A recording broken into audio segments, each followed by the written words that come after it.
Good morning everybody and welcome back to another weekly recap. As of January 6th, updates have started flowing into the game again, with the very first one of the year being the Soul Wars update. Now this week we did get a few minor changes to Soul Wars as well as a few hotfixes, as well as one big quality of life change people have been waiting for a long time, and that is God Wars instancing. As always, I'll be going over anything else interesting in the Oldschool Runescape community this week. So if you do like these recaps, I do appreciate it if you leave the video a like. It always makes the YouTube algorithm happy. Anyway, let's get started. Now, yesterday's game update was all about Soul Wars as well as the new God Wars instances for Ironman.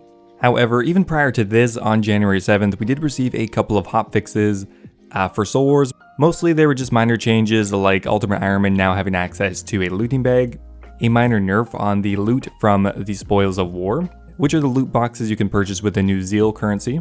They made it so you can't take in the Ring of Stone, as well as a few other things. Now, one of the biggest issues that has come up regarding Soul Wars is the fact that the teams are not random. You can select what team you want to go on to, which allows a lot of the coordination for clans or even griefers. So right now they are actually gathering feedback on whether they should change the grouping mechanic. They would like to propose that all players join a single waiting area. From there you'd be randomly assigned a team, so there'd be no coordination in that sense. However, they're proposing to only change that on a select number of worlds, which would mean you could still play Soul Wars with your friends on designated worlds. Now, jumping forward to the content update this week, it does not look like we're going to get that change yet, but we do have a few more changes to Soul Wars. Now, once again, these Spoils of War have been changed again, rebalancing the quantities of certain items. Rebalancing usually means nerfing in my experience anyway. Another bug fix is you are no longer able to open the Spoils of War on Entrana. I'm not really sure if that would have been beneficial at all, but you can no longer do that. However, for the most part, most of the changes are pretty minor. No major things have been changed yet. Now, it looks like Soul Wars was fairly popular, but not so popular that they needed to add in additional worlds. The current Soul Wars worlds are 320, 350, and 535, and that is not changing. Okay, so one of the items you can get from Soul Wars is the Ectoplasmata, and it's actually received a bit of a buff as well as a quality of life change. Now, it was kind of unclear exactly what monsters the Ectoplasmata worked on. But to clarify here, it works on ghosts, gas, banshees, shades, tortured souls, spiritual creatures, aberrant specters, death wings, revenants, and Barrow's brothers. However, a few additional monsters have been added to that list this week, including Ankus, deviant specters, twisted banshees, and trace death.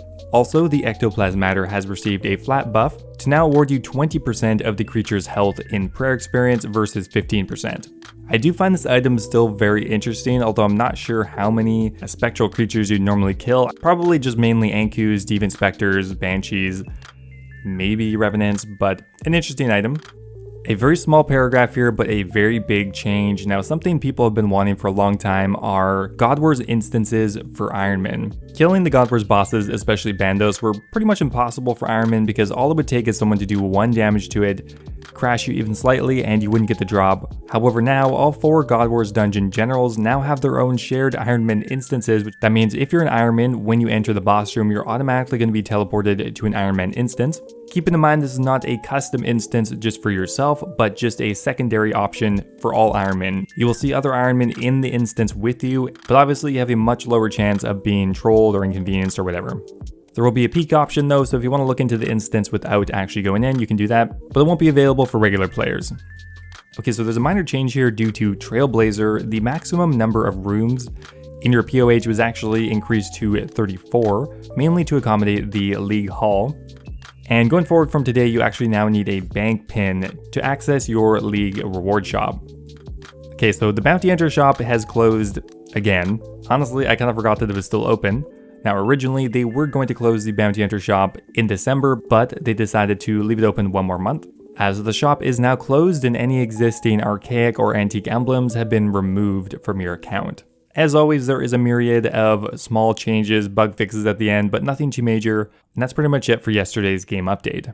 Now, something that's really interesting that they actually mentioned during the Q&A, which we are going to go over in a minute, but I thought I would mention it here because it's actually kind of important, is a very small survey regarding power creep, item tiers, and more. Now, I would highly recommend going ahead and taking the survey. I will leave a link in the description for it. Now, essentially, they are just gauging how people feel about power creep in RuneScape. Do you think it's an issue? Do you see it affecting the future of the game, and do you think there should be some changes regarding it? Now, in the survey, they do actually have a bit of a proposal.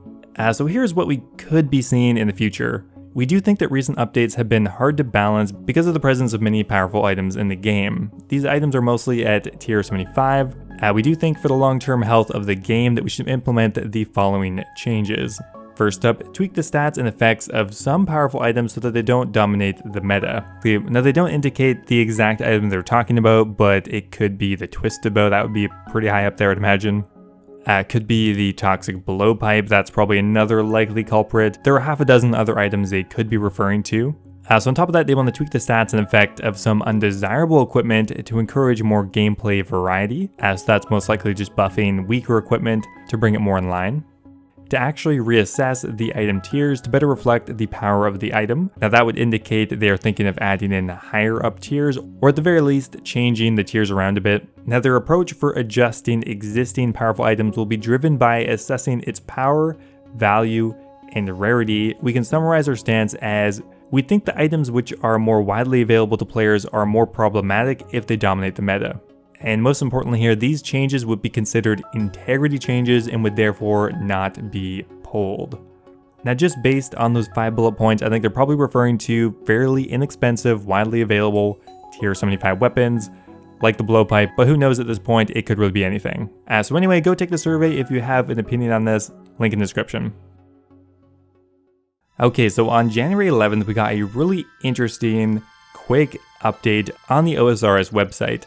Now, it was just titled Item Duplication Reports, and it was in response to the dozens of posts that were circulating on Reddit regarding a potential item dupe. Now, the evidence for this was a bit spotty. There was a couple different theories circulating. A lot of people thought it was a Soul Wars dupe. Somehow, the Soul Wars mechanic allowed certain items to be duped. No proof on that. The other very popular theory is that it had to do with the Dragon Cup, and that for whatever reason, the Dragon Cup actually had a cash value on death, which means players were going into the wilderness, dying with the Dragon Cup, gaining a couple 100k, and then reclaiming it. Now, there wasn't really any proof for either of this. However, some people cited that the price of gold had dropped by 20 or 30% just overnight, and nobody was actually buying gold at that point, which would indicate a potential dupe had happened. Well, let's quickly read over this blog post here. They said, we're aware of various reports of item duplication and game world crashing, which we are investigating. We've also seen concerns that generating wealth during this investigation will lead to a game-wide rollback. We have no plans to do this. If we're able to confirm and verify the reports, we'll be able to target the accounts responsible and the wealth and items they have generated. Game-wide rollbacks are always a very last resort. We don't expect to have to use them in this instance. So at this point, it's been quite a few days since these reports started coming in, so I think it's way too late to do an actual rollback. I do think something might have happened, but who knows if it has anything to do with Soul Wars or the Dragon Cup. Honestly, it could just be more players trying to duplicate items by attempting to crash worlds. That has been an issue in the past, and jagex does acknowledge item duplication and game world crashing in the same sentence. Alright, so last week we did get a RuneLite update, release number 1.6.36. Mostly just minor changes, but you can now adjust the transparency settings on quite a few of the plugins. The Volcano plugin now includes a damage counter to track how much damage you have done to the health and the shield. And the time tracking plugin now keeps track of when each account's farming tick happens and can now use it to give a much more precise estimation. So good work as always. Now to finish things off here, we're going to do a quick recap of the weekly Q&A. I just went ahead and watched it. A lot of interesting things were discussed. Now before we get into the questions, there were a couple interesting announcements. First up here, there is going to be a new Lms map, which is going to be called Wild Varrock. Whether it be in the future or the past, it looks like a more dystopian, darker version of Varrock, which is currently being worked on by Mod West. It looks very cool. Now tomorrow there is going to be a new poll blog, which is going to mainly focus on the collection log, as well as potential new Soul Wars rewards, among many other changes. Now one really important thing that Mod IEza does mention is that in tomorrow's poll blog, there is going to be a PvP only question. Essentially what that means is to vote on that question, you need to have killed some players in PvP worlds. If you've never done it like me, you will not be able to vote on the question. And also worth mentioning is they took the data for that a couple days ago, so you can't go ahead and just do a couple PvP kills just to go vote. Okay, now onto the questions. Would you consider making food and potions either appear in the gravestone or drop under the gravestone if you die in an instance? For example, right now, if you die in an instance, all your food will drop on the ground. However, since you die, the instance will most likely close, and that means you're going to lose all your supplies. They do agree that is a bit of an issue, so they would propose maybe if you die in an instance, have your food go outside the instance but appear on the ground. Can the Ironman only Nightmare Portal be reintroduced? It's nearly impossible to find an empty world right now without upsetting another player. Now, they're not really sure if they want to go with that proposal, but during this discussion, Mod Kieran and Mod Arcane mentioned a new feature that they are developing right now. I think they called this the UPS system, which stands for Universal Peak System. Essentially, it would allow you to look through all of the worlds for a certain boss without having to hop through them, and it would show whether or not they're empty, occupied, etc. That would be actually an amazing feature. I really hope they go forward with that. Why are there no superior versions for Bloodvelds found in the God Wars dungeon or in the wilderness? Honestly, there is no good reason. Nobody was ever killing Bloodvelds in the wilderness, and as they have a slightly different model, it just saved them some time. Anyway guys, that is it for the weekly recap. I hope you enjoyed it. Don't forget to vote in the poll blog this week as well as the survey, and I will be seeing you next Thursday. Now before I go here, I want to give a massive shout out to another new Dragon tier member by the name of Brian Robinson. Thank you so much. You are the 8th person to subscribe to that tier currently. You guys are crazy. Joining Zach Stoppa, Cappy, Zayol, James Loved, Brad Sings, Ocelot, and Kush Patel. Also a big shout out to Birdbot and Base Stitch for subscribing at the Rune tier.